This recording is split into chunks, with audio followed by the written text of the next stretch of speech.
Well, in this section, we arrive at Google's AI service for developers. This service is a bit different from other LLMs, so I need to explain each part to you. I'll start from the left side. Get API key. An API, Application Programming Interface, key is like a special password or ID card that you need to use Google AI Studio's services programmatically. Think of it like a key that unlocks the door to Google's AI tools. Without it, you can't use the AI in your own projects. For example, if you want to create a simple website that uses Gemini to answer questions, you'll need an API key. You'll embed that key in your website's code so that when your website sends a question to Gemini, Google knows it's you, or your website, making the request and will allow it. From here, you can request an API key, since this is a specialized service. In this course I'll only introduce its components, and maybe in future courses, I'll explain how to obtain the API key and use it in projects.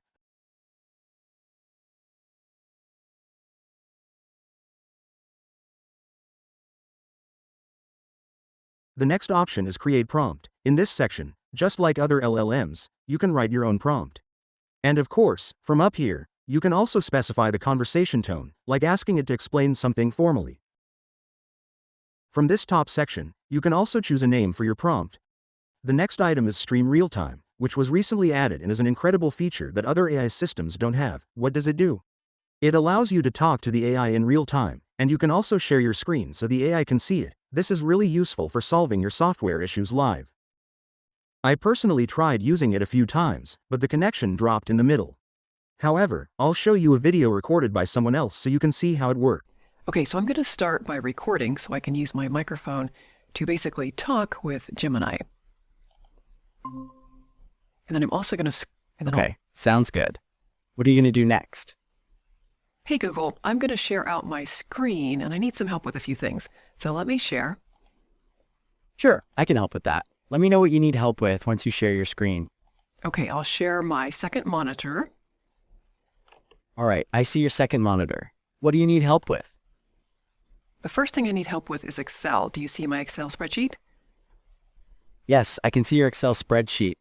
What do you need help with in it? So I need to write a formula that lets me look up the price of a product based on the product ID. How would I do that? Sure, you can use the VLOOKUP function to find the price of a product based on the product ID. Do you want me to explain how to use the VLOOKUP function? Yes, please. Okay, let's start with the VLOOKUP function. In the cell where you want to display the price, you'll type equals VLOOKUP. Then, select the cell that contains the product ID you're using to look up the price. After that, add a comma. Then select the range of cells. So the first parameter, what would I use for that? The first parameter is the lookup value. So you would use the cell with the product ID that you want to find the price for. Okay, I'm ready to help with Photoshop. Just let me know when you're sharing your screen. Okay, do you see it? Yes, I can see your Photoshop screen. It looks like a picture of a forest. What do you need help with? So I got a new camera and I don't think I've got the settings dialed in correctly. The colors look a little bit off and the sky is a little bit blown out. Can I fix this in Photoshop? Yes, you can definitely adjust the colors and sky in Photoshop. Would you like me to guide you through adjusting those? Yes, please. Okay, let's start with the colors. In the Layers panel, which is on the right side of the screen. Okay, back to my tutorial. The next item is Starter Apps. Starter Apps provide pre-built templates or examples of common AI tasks, which you can then easily build upon and customize. These can provide a solid foundation for users who are new to AI and want a head start. There might be a Summarize a Document Starter app. Instead of writing all the code yourself, you can use this app, upload a document, and it will automatically generate a summary. You can then modify the app further to tailor it to your specific needs. The next item is Tune a Model. Tuning a model involves customizing or refining a pre-trained AI model, like Gemini, to perform better on a specific task or with a specific type of data. It's like teaching the AI to become an expert in a particular area. Imagine you want an AI model to understand and respond specifically to questions about medical research papers. You could tune Gemini by feeding it hundreds of medical research papers and asking it related questions.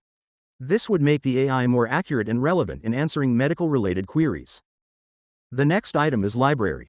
The library is where you can store, organize, and manage your prompts and other resources. It's like a digital filing cabinet for all the work you've done with the AI. If you create a complex prompt that generates detailed summaries of articles, you can save it in the library and easily reuse it later for different articles. You can also organize prompts into folders based on topic. The next item is enable chat history. By enabling chat history, you are telling the AI to remember the previous messages within the same conversation. This causes the AI to provide more context-aware and relevant responses. Without it, each interaction is treated as entirely independent. The next item is prompt gallery. The prompt gallery is a collection of pre-made and curated prompts designed to showcase what the AI model can do. They are helpful for discovering new use cases and getting inspiration. You might find a code explainer prompt in the gallery that, when given a piece of code, will describe what the code does in plain English. You can copy this code in the window below and then copy the result and put it anywhere you want. This section is related to training materials and documentation for this service, as well as forums where you can participate and benefit from discussions with others. Settings doesn't have anything special.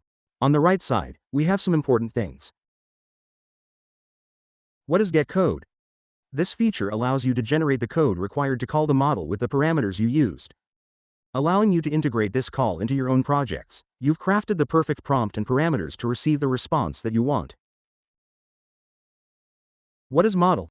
The model section allows you to select which AI engine you want to use to process your prompts.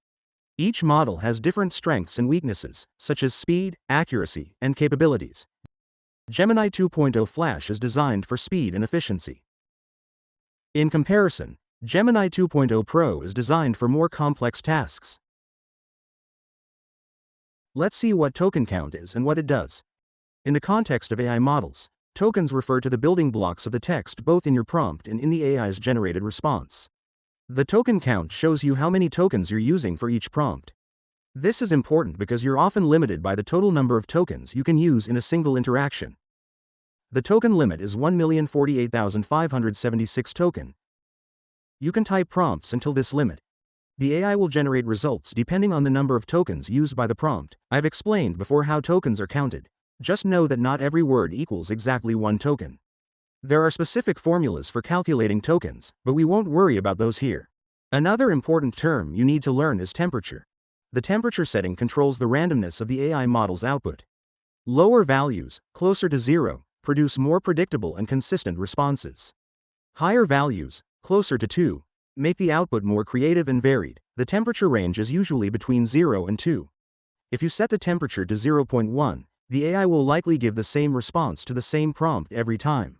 At 2.0, there will be a lot of variation between responses, where the AI takes more creative liberties. Let's go to the Tools section and see its sub-options. The first one is Structured Output. This toggle allows you to customize the output and makes it consistent. You can choose to display the output using JSON format. If you turn this on, the response will be displayed in JSON format. The second one is Code Execution. Toggling this on enables the model to use a coding environment and execute it. If you want to verify some Python code, toggle this on before asking it to check the program. The next one is Function Calling. This setting enables the AI model to recognize and call functions that you define. Imagine you've created a function called get_weather location. With function calling turned on, you can ask the AI, "What's the weather like in London?" The AI will recognize that it needs the weather data from your function and automatically call the function with London as the location, returning the result to you. What does grounding with Google Search do? Grounding with Google Search allows the AI model to enrich its response with up-to-date information obtained from web searches. This helps it provide more accurate and relevant answers, especially for topics that change rapidly. If you ask, "What is the stock price for Google?" enabling this guarantees that the answer will be accurate in the recent one. That was the Tools section. Let's check out Advanced Settings. Advanced Settings opens a group of settings related to safety. Add Stop Sequence. This feature allows you to define a sequence of letters that ends the response of the AI. If you write 3 dots then done to the options, the AI will end the generation if it says that sequence of letters, even if the number of tokens isn't met yet. What does output length do? Output length dictates the maximum number of the generated tokens. The higher the number, the bigger the response and context of the answer is. What is top P? Like temperature, Top P is another setting that controls the randomness and creativity of the AI's responses. Unlike temperature, Top P uses a different method based on probability. A lower value means the model focuses on the most likely options, leading to more predictable outputs. A higher value allows the model to consider a wider range of less likely options, resulting in more diverse and potentially innovative outputs. The top p-value equal to 0.5 makes the model only consider the top 50% of most probable words or tokens. I think now you are well familiar with Google AI Studio features. Let's move on to the next exciting parts of this course.